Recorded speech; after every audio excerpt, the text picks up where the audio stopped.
my name is Chris Everard, and I just want to make this little video to discuss a subject which really basically the mainstream media have never ever covered, and the independent media are on the whole completely ignorant of this particular subject, and that is the underhanded secret influence of a group called the Zivites.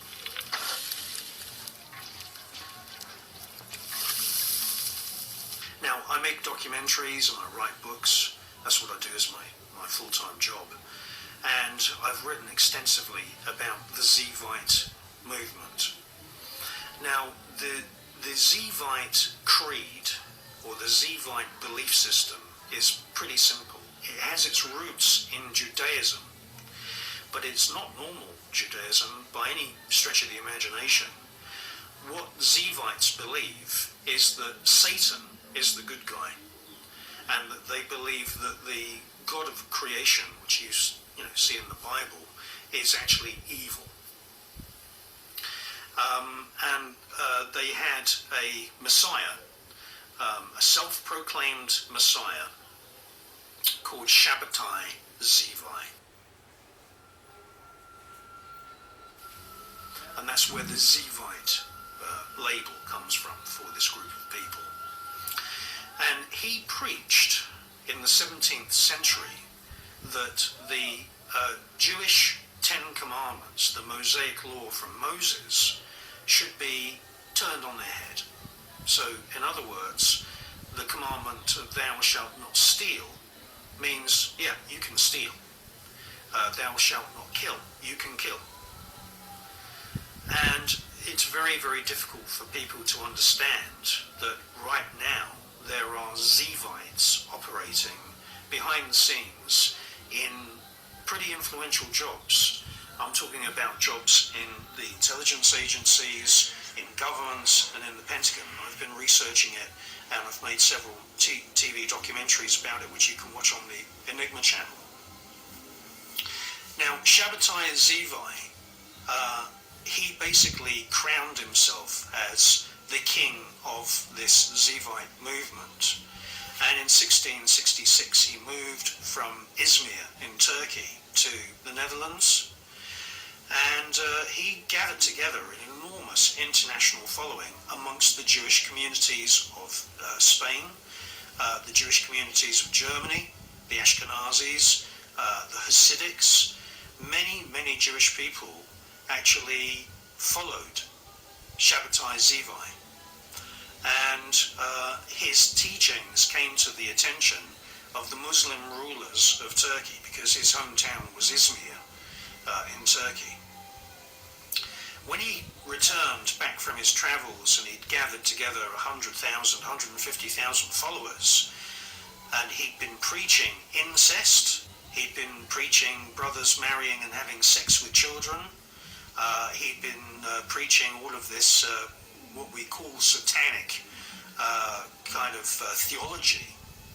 Do as thou wilt, do what you want, kill someone if you want, lie, cheat, steal, do whatever makes you happy, is at the root of this Zivite creed. When he returned back to Turkey, he'd come to the attention of the Turkish Muslim authorities, and they arrested him. And they said, now listen, okay, you've gathered this international following of Jewish people who have thrown away all of the traditional laws of Moses and tipped everything upside down and inverted all these laws. And you've got a choice today. You can either convert to Islam, or we're going to put you to death. So he converted, Shabbatai Zivi converted to become a Muslim. And this created a big divide in his following, Jewish followers of Shabbatai Zivi amongst the Sephardic Jewish community in Spain. They kind of, couldn't believe that their Messiah, and he was the Jewish Messiah, would convert to Islam. However, this was an extremely snide and very devilishly intrepid thing for Shabbatai Zivai to do, because what he actually did is that he was able to then influence Islamic people. He dressed as a Muslim. He created this whole following in Turkey of tens of thousands of Muslims who today are called the Donma, D-O-N-N-E-H, Donma of Turkey.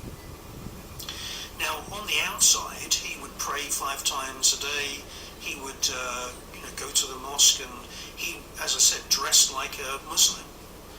Behind the scenes, this gave Shabbatai Zivai a secret key, what Salvador Dali would call the secret lever, because during the day he was a pious Muslim, but at night he was loyal to his Judeo-satanic Zivite belief system. And yes, they were murdering people in human sacrifices, they were murdering children. And the Zivites were basically then taken over by a guy called Nathan of Gaza. And then after Nathan of Gaza, the movement was taken over by a guy called Jacob Frank. Now, Jacob Frank was exactly the same as Shabbatai Zivai. He was from a Hebrew family, but he didn't convert to Islam. He converted to Catholicism. And what we see today is we see vast trafficking of babies and children.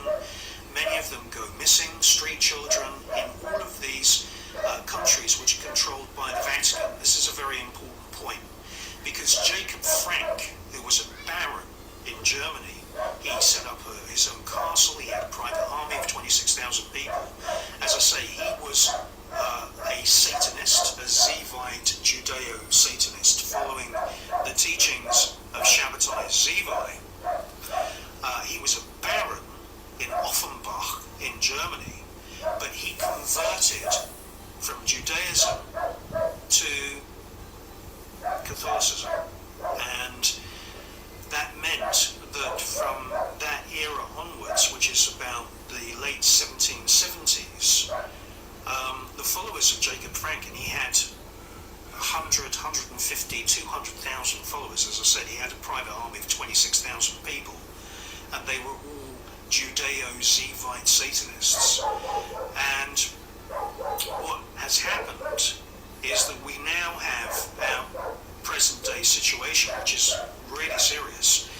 We have a Judeo-Zivite Satanist influence in the Catholic Church. They are sodomizing children as a matter of course, daily. I mean, they've paid out $1 billion in court cases, in settlements for child sex abuse within the Catholic Church. And what we can see is that now there is this new scandal. Again, it's not being covered in the mainstream media or even on the so-called truth movement news blogs, and that is that somewhere between 350,000 and 620,000 babies and children were trafficked by the Vatican in Spain and in Latin America. And what would happen is that Catholic nuns and Catholic priests, there's men and women involved in this Zivite movement, I can tell you that now. On the outside, as I say, they look like Catholic priests, but at night they're actually doing Zivite Judeo-satanic ancient rituals. And what these Catholic priests and these Catholic nuns did is that they set up clinics, they set up hospitals. Women would go in and have a baby, they'd be pregnant, and they'd be drugged, they'd have anesthetic, and then when they woke, the women would be told, oh, there was a complication, I'm very sorry, your baby died. In reality, those children were born and they were trafficked. Many of them went unregistered. And this is a huge scandal in Spain right now. At the moment, the figures are off the charts. It looks like there's hundreds of thousands of babies that have been trafficked, and hundreds of thousands of parents that were lied to by Catholic nuns and Catholic priests, and it was going on for decades. This is Zevitism at work, and it's something which I just wanted to tell you about in this film. And I've made many documentaries about the Zevite movement. It's very much alive. It influences the Vatican. It influences the world of Islam. In actual fact, there are Islamic people publishing blogs at the moment, and they are suspicious about the government of Turkey. They're saying that many of those ministers are Zevites. So just check out my website. It's christophereverard.com, and if you want to watch my documentaries, it's on the Enigma channel, and that's enigmatv.com. I also make documentaries for lots of other TV networks as well, but the Enigma channel is completely uncensored, and my type of films, they don't last very long if they're uploaded onto video sharing websites anyway. So thank you for watching.